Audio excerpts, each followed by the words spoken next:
The Galactic Council chambers had never been quieter. Ambassador Zekthara of the Alterian Empire adjusted her neural crown, its crystalline spires catching the artificial starlight that bathed the massive amphitheater. Around her, representatives from 47 species sat in contemplative silence, their various forms of communication, telepathic whispers, pheromone clouds, bioluminescent flashes, all subdued to respectful murmurs. Today marked the 200th anniversary of humanity's disappearance.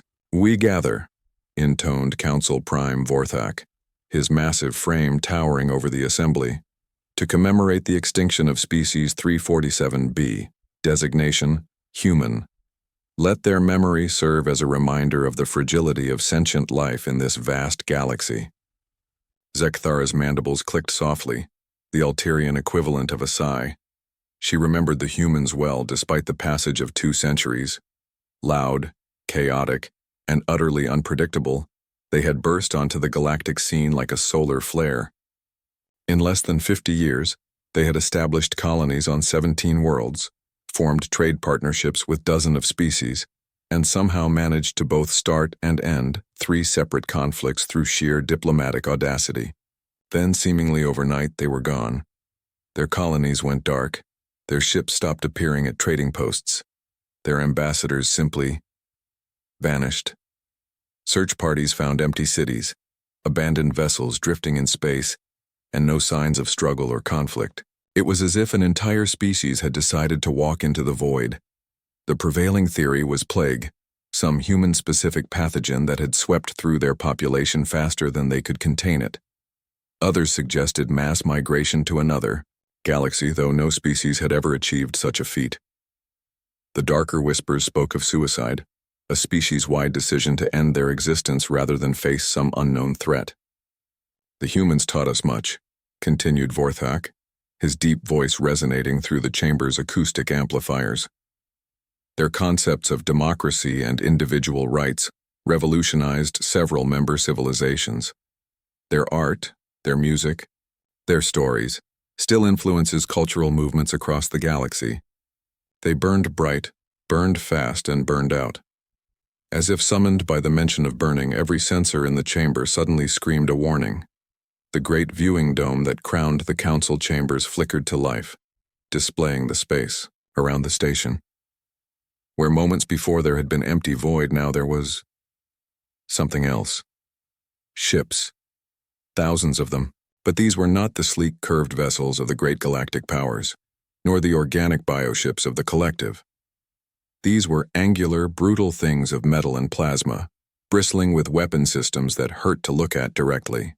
They moved, with predatory grace through the void, their hulls bearing symbols that sent recognition cascading through the chamber like a wave, the triple star emblem of the Terran Federation. "Impossible," whispered someone. Zekthara couldn't tell who through the rising cacophony of alien voices.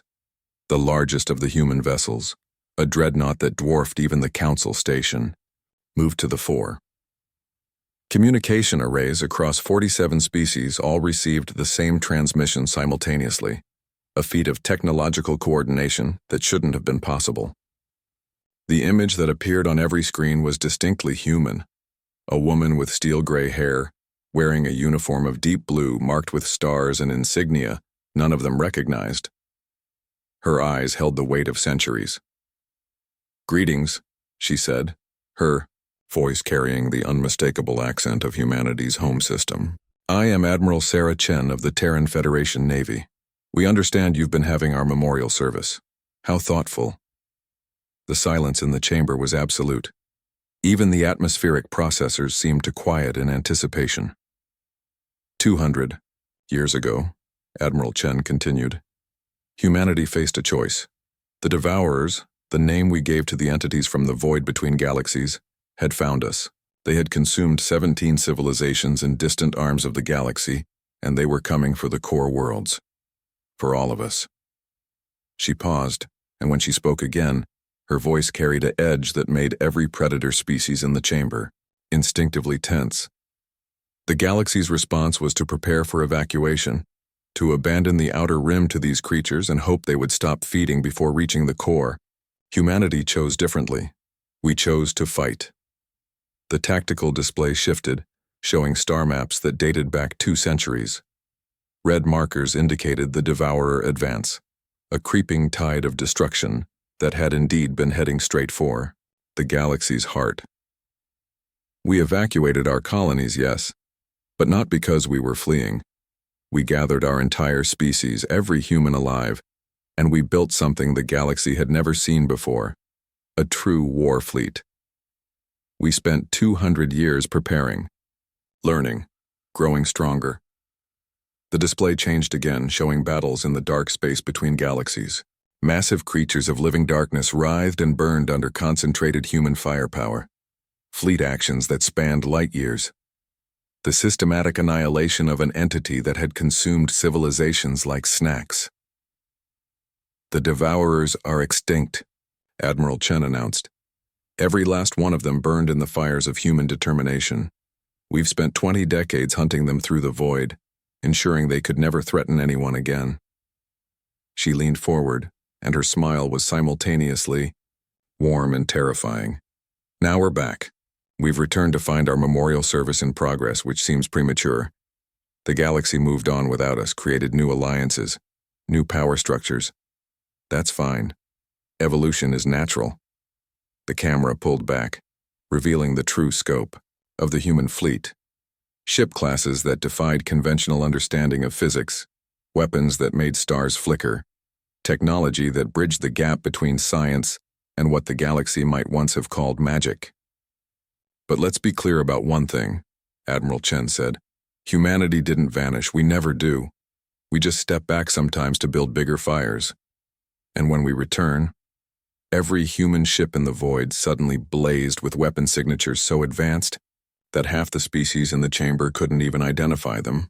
We return with such fury that the darkness itself learns to fear the light. The transmission ended. The human fleet held position, neither advancing nor retreating, simply existing as an immutable fact in space. In the council chambers, 47 species sat in stunned silence, each grappling with the same realization. Humanity hadn't disappeared. They had just been busy. And now they were home.